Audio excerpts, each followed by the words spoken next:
pihak panitia HKR supaya pindah. Sehingga kami harus turun di sini karena tidak boleh gedung itu dipakai untuk kebaktian.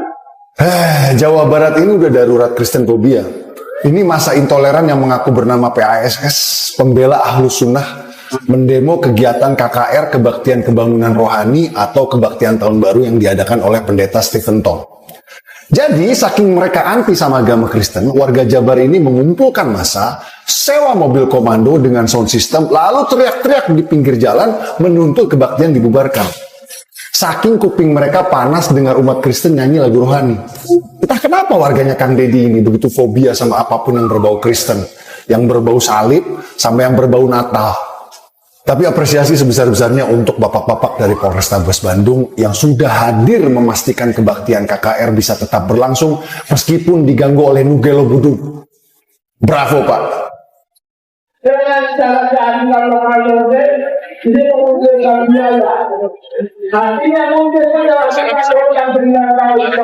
Karena mereka sudah dikasih opsi pindah ke gereja. Gereja mereka banyak. Di Jalan Muhammad Toha itu kapasitasnya bisa lebih dari 1.000 orang.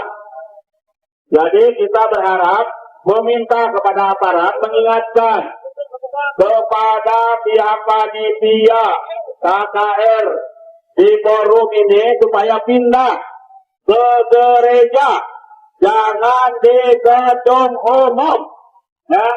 Karena memang ada aturannya dari pemerintah. Ada SKB tahun 79, ada SKB tahun 2006. Sudah boleh mengalihfungsikan gedung-gedung umum menjadi gereja, menjadi tempat kebaktian, ya. Tapi ternyata mereka bersikukuh, ya, ingin mengadakan terus, ya, memaksakan kehendak, ya, melakukan kebaktian di gedung umum, fasilitas umum ini, ya. Makanya Bapak Ibu yang hadir, para pejalan kaki atau motor, mobil, kenapa kita hari ini ada di sini? Karena ada orang-orang yang bersikeras, ya, orang-orang yang tidak mau mengikuti aturan negara, ya, sehingga kami harus turun di sini. Kenapa? Karena pada prinsipnya tidak boleh gedung itu dipakai untuk kebaktian.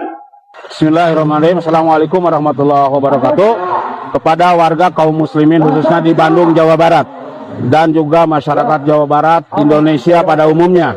Hari ini kami tanggal 6 bulan Januari 2026, kami umat Islam, harokah, organisasi, dan masyarakat muslim turun ke jalan, tepatnya di daerah Jalan Jenderal Sudirman. Kenapa? Karena hari ini ada orang-orang Nasrani di bawah pimpinan Stephen Tong melakukan kegiatan kebaktian raya 2026. Apa kebaktian itu? Adalah ibadah khusus.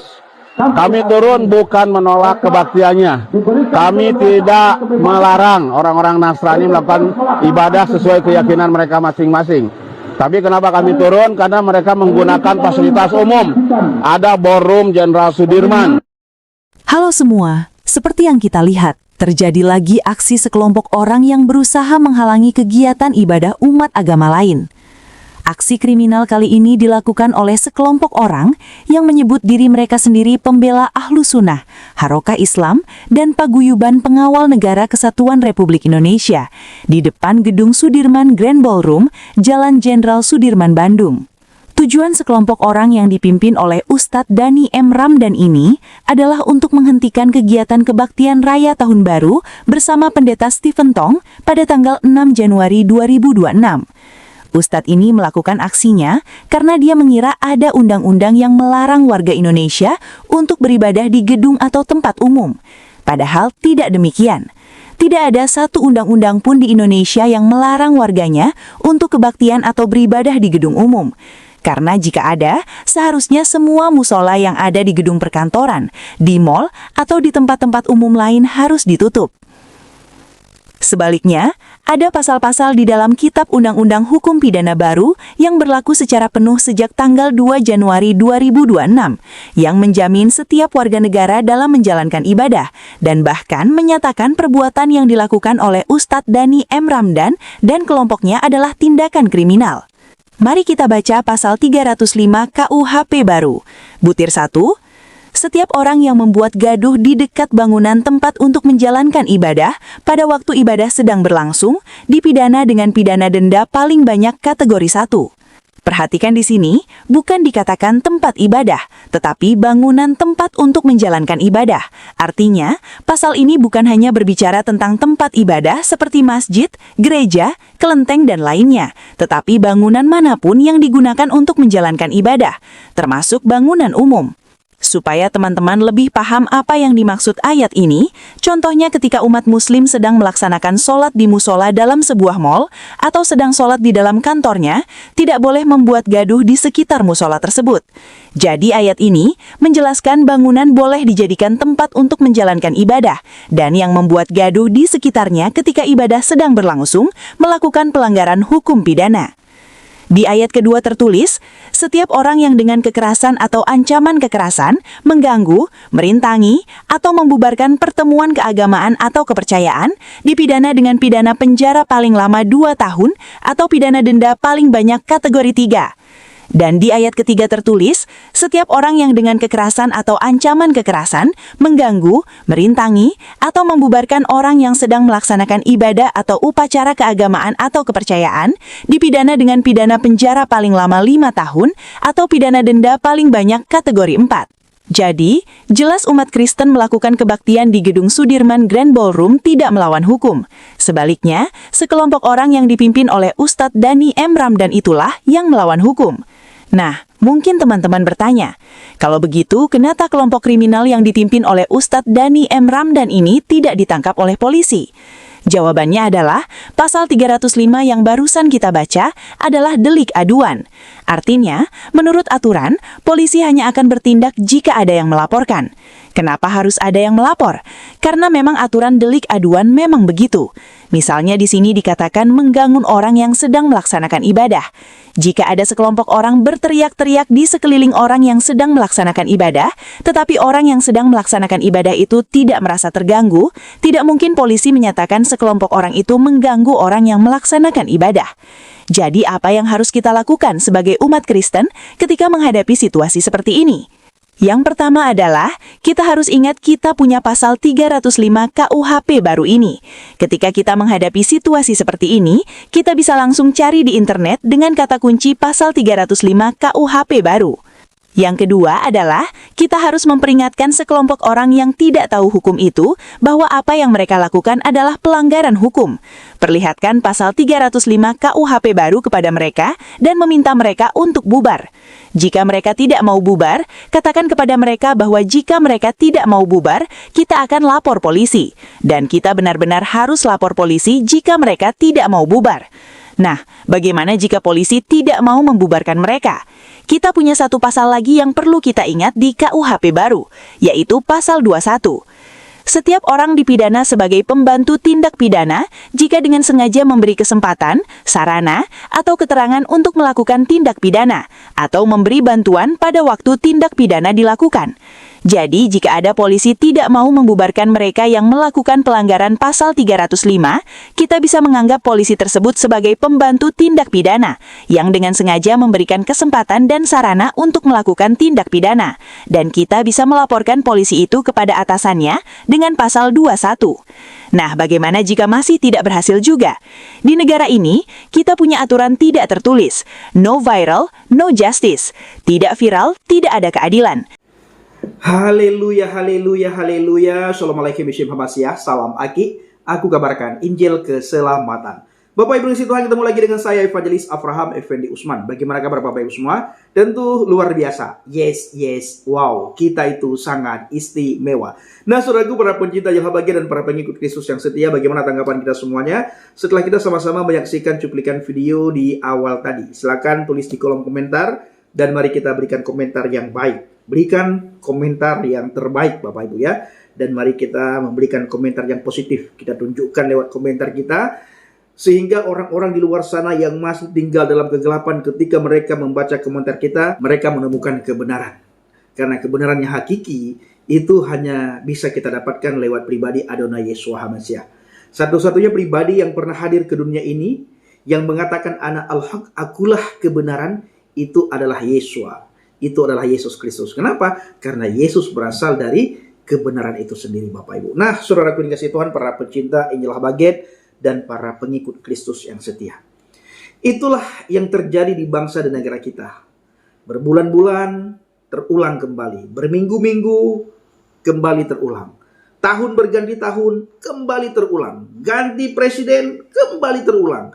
Ganti pemerintah, ganti anggota dewan, ganti semuanya Bapak Ibu, tetap terjadi hal-hal seperti itu. Alasan yang mereka buat itu alasan yang tidak tepat dan tidak masuk di akal kita, tetapi itulah yang kita dengar. Alasan mereka itu karena kita memakai fasilitas umum. Padahal kita bayar pajak di bangsa dan negara ini. Kalau kita bicara fasilitas umum, mereka pun melakukan hal yang sama. Memakai fasilitas umum. Ya, bahkan di jalan raya mereka lakukan ibadah mereka. Di depan gereja malah mereka lakukan ibadah mereka, Bapak Ibu. Dekat rel kereta api juga. Di Indomaret juga, Bapak Ibu. Ya, bahkan di dalam kereta api. Bahkan di pesawat kita sering melihat mereka melakukan ibadah mereka. Mereka boleh menunjukkan, sementara kita tidak boleh, Bapak Ibu ya. Jadi dunia hanya boleh melihat mereka beribadah. Dan mereka tidak mau melihat orang dunia beribadah. Artinya Bapak Ibu, mereka sangat sakit hati, sangat bergetar jiwanya ketika melihat orang yang tidak seagama dengan mereka beribadah di tempat umum. Bahkan ketika kita mau mengurus tempat ibadah kita, itu ada penghambatan yang sangat luar biasa, dihambat. Dengan alasan yang tidak masuk akal. Kita paksa bangun, ujung-ujungnya Bapak Ibu, mereka akan datang kembali untuk meminta surat izin. Mereka tidak mau tahu, masih dalam proses, surat izin masih dalam proses, mereka tidak mau tahu. Yang mereka tahu adalah kita beribadah, di mana tempat yang kita buat untuk beribadah itu belum ada izin. Izin dalam proses, kita tidak boleh beribadah, itu di mata mereka. Lalu kita orang Kristen, Bapak Ibu, diam saja. Kenapa kita diam? Apakah orang Kristen takut untuk bertindak sebagaimana mereka lakukan? Tidak, saudaraku. Kita bukan takut. Tapi kita orang Kristen sudah terikat dengan hukum kasih. Semua pembalasan, segala pembalasan, itu sudah Tuhan minta supaya yang berhak membalas itu hanya Tuhan. Tuhan tidak memberikan satu otoritas kepada orang Kristen untuk membalas hal keji yang mereka lakukan terhadap kita orang Kristen. Kalau kita back to Bible, Bapak Ibu, kuasa kegelapan itu sangat takut sekali ketika anak-anak Tuhan berkumpul, beribadah, berkumpul, memuji Tuhan, berkumpul, mendengarkan firman, berkumpul, memuji, memuliakan, meninggikan kebesaran Tuhan dan keagungan Tuhan. Itu kuasa kegelapan, roh-roh jahat di udara, penghulu-penghulu di udara, Bapak Ibu, sangat ketakutan. Ya, otoritas kuasa kegelapan itu hancur ketika melihat orang Kristen itu bersatu. Ketika melihat orang Kristen itu beribadah. Ketika mereka melihat orang Kristen itu duduk berkumpul berdoa, duduk berkumpul membaca firman, duduk berkumpul mendengarkan firman, duduk berkumpul memuji Tuhan dengan penuh semangat dan sukacita, itu kuasa kegelapan, roh-roh jahat di udara, semua otoritas-otoritas yang ada di udara itu sangat ketakutan ketika melihat anak-anak Tuhan berkumpul. Jadi apa yang harus kita lakukan, Bapak Ibu? Ya, kita viralkan di media sosial. Ya. Selain itu apalagi Bang Pendi? Hal yang harus kita lakukan adalah berdoa. Bagaimana doa kita, Bang Pendi? Doakan supaya semua penghulu di udara itu hancur. Karena yang kita lawan hari-hari ini adalah penghulu-penghulu di udara. Itu lawan orang Kristen, lawan orang yang percaya. Doa orang Kristen itu sangat dahsyat, sangat besar kuasanya. Jadi kuasa kegelapan itu sangat ketakutan ketika mendengar doa yang kita panjatkan, Bapak Ibu. Karena mereka melihat bagaimana dulunya orang Israel dalam penindasan Fir'aun di Mesir. Orang Kristen bersatu, mereka meminta kepada Tuhan supaya Tuhan turun tangan. Mereka berdoa. Mereka meminta kepada Tuhan supaya Tuhan mendengarkan doa mereka dan supaya Tuhan mendengarkan seruan mereka.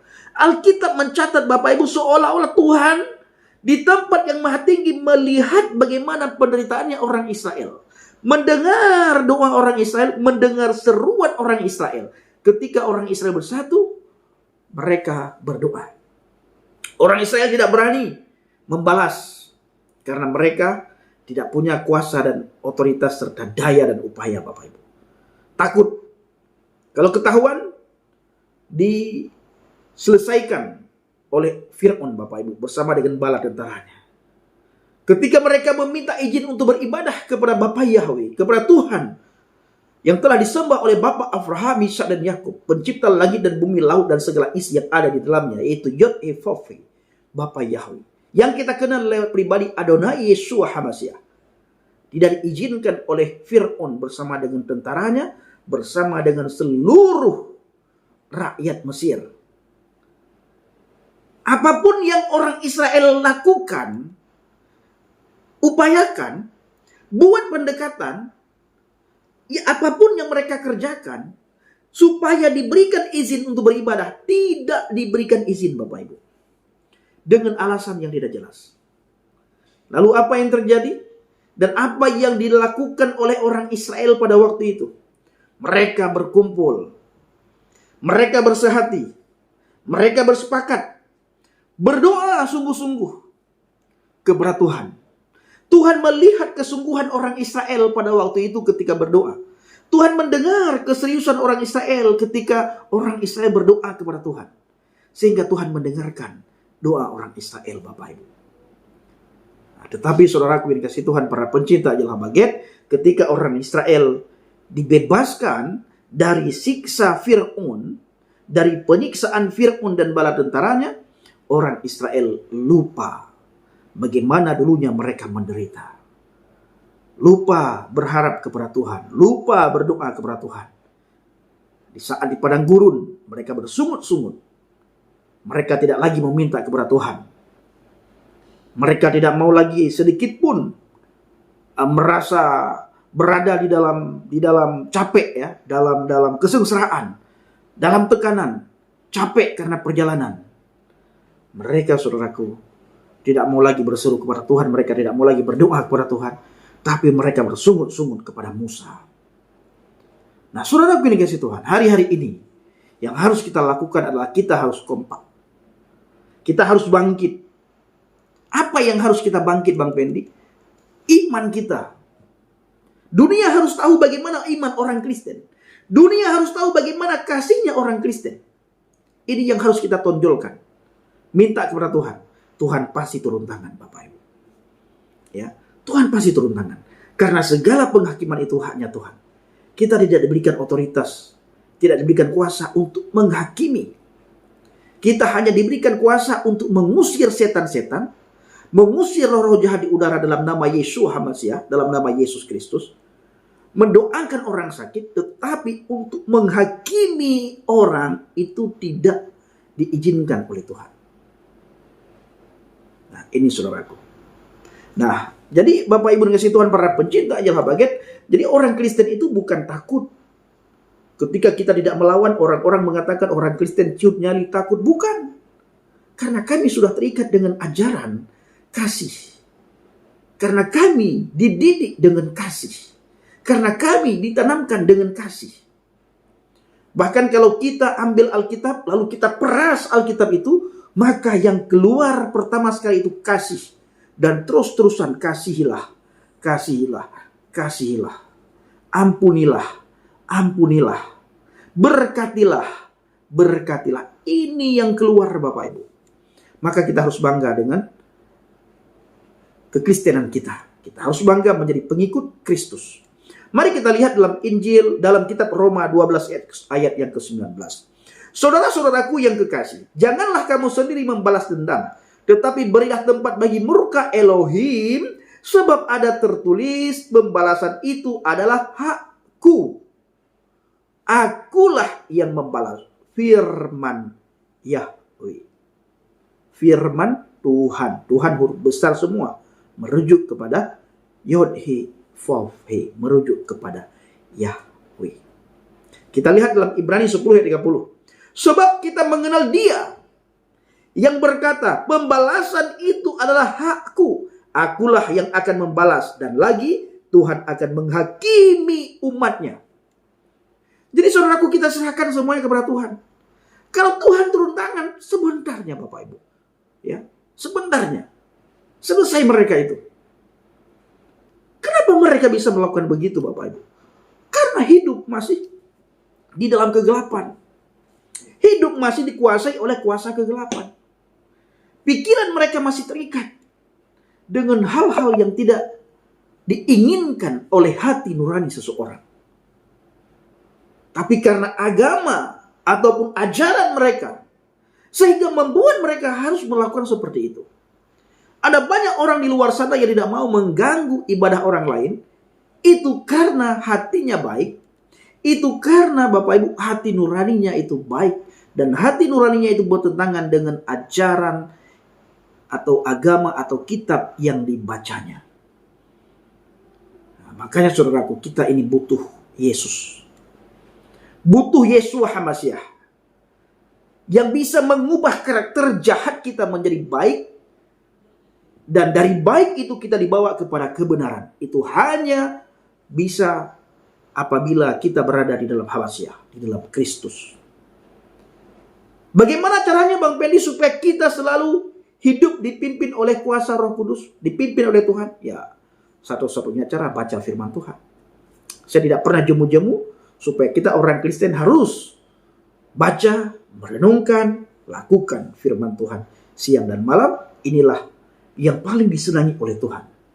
Orang yang paling sering membaca firman Tuhan. Orang yang sungguh-sungguh membaca firman Tuhan. Hidupnya itu ibarat pohon yang ditanam di tepi aliran air. Yang berbuah lebat pada musimnya. Daunnya tidak akan kering. Bahkan akar-akarnya itu merambat Bapak Ibu. Pohon itu rindang. Pohon itu berbuah. Buahnya itu lebat. Buah dalam kelebatannya itu manis saudaraku. Sehingga semua orang suka melihat pohon itu. Suka melihat buah yang dihasilkan oleh pohon tersebut. Nah, inilah gambaran ajaran yang baik. Gambaran ajaran yang benar. Yang berasal dari Tuhan. Bukan berasal dari buah pemikiran manusia Bapak Ibu. Oleh karena itu, orang-orang yang menghakimi kita bawa mereka kepada Tuhan. Supaya mereka lepas dari kuasa kegelapan. Supaya mereka lepas dari ikatan-ikatan agama. Karena agama mengajarkan seseorang, kasihilah orang yang seagama denganmu. Kasihilah orang yang seiman denganmu. Jangan memberikan salam kecuali. Jangan kamu mengasihi kecuali. Ajaran Kristus tidak seperti itu. Kasihilah semuanya tanpa kecuali. Inilah ajaran Tuhan yang sangat bertolak belakang dengan ajaran agama. Saya sudah alami Bapak Ibu bagaimana kekristenan tersebut, dan hari-hari saya selalu bersaksi bagaimana karakter saya diubahkan. Dan dalam pelayanan, dalam penginjilan, saya lebih sering berbicara tentang perubahan karakter. Dan perubahan karakter itu saya dapatkan, saya alami ketika saya percaya kepada Yesus Kristus Bapak Ibu. Jadi luar biasa. Nah, bagaimana apabila ada orang Kristen yang karakternya jahat Bang Pendi? Itu artinya orang Kristen itu Kristen-Kristenan. Kristen KTP. Kristen karena lingkungan. Kristen karena keadaan. Bukan Kristen benar-benar tinggal di dalam Kristus. Kalau Kristen-Kristenan, Kristen ikut-ikutan, Kristen karena keadaan, Kristen karena ini, karena itu, orang itu karakternya tidak akan berubah. Kelihatan saja Kristen. KTP-nya saja Kristen. Hidupnya tidak menunjukkan karakter Kristus. Jadi saudaraku, dalam Injil Matius 7 ayat 1 sampai dengan ayat yang kedua. Jangan kamu menghakimi supaya kamu tidak dihakimi. Karena dengan penghakiman yang kamu pakai untuk menghakimi, kamu akan dihakimi. Dan ukuran yang kamu pakai untuk mengukur akan diukurkan kepadamu. Ini persis Bapak Ibu ya. Firman Tuhan ini kita melihat pada diri orang yang melakukan demo itu. ini dia saudaraku. Mereka, kalau kita melakukan hal yang sama, sebagaimana yang mereka lakukan, itu mereka tidak mau. Tapi mereka sangat suka melakukan hal apa yang tidak orang lain ingin lakukan terhadap mereka. Mereka mau melakukan. Baik saudara yang dikasihi Tuhan, para pencinta Angel Habaget, beberapa hari ke depan, tepatnya pertengahan bulan ini Bapak Ibu, saya bersama dengan JDP kembali ke ladang misi.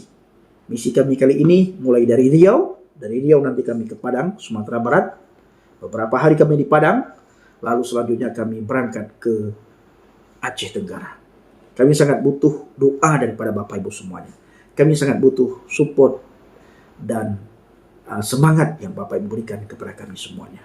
Dan doa yang sama juga kami berdoa kepada Tuhan. Kiranya Bapak Ibu semua selalu dalam lindungan Tuhan, dijauhi dari segala mara bahaya, celaka maut, musibah, sakit, penyakit, ataupun dari hal yang tidak Bapak Ibu inginkan. Apapun yang Bapak Ibu lakukan dan kerjakan, serta usahakan, selama itu tidak bertentangan dengan firman Tuhan, kiranya dibuat oleh Tuhan berhasil. Sehingga dengan keberhasilan itu nama Tuhan semakin dipermuliakan, semakin diagungkan dan ditinggikan lewat usaha pekerjaan Bapak Ibu semuanya. Ingat, mari kita harus selalu waspada, berjaga-jaga, dan selalu berdoa. Dan pastikan diri kita selalu berada di atas pondasi iman yang benar. Terima kasih. Shalom alaikum bishim Hamasiah. Salam Aki. Aku kabarkan Injil keselamatan. Bapak Yahweh bishim Adonai Yesus Hamasiah. Waruah Kudus memberkati kita semua. Haleluya. Amin. Salam Murtadin. Terima kasih.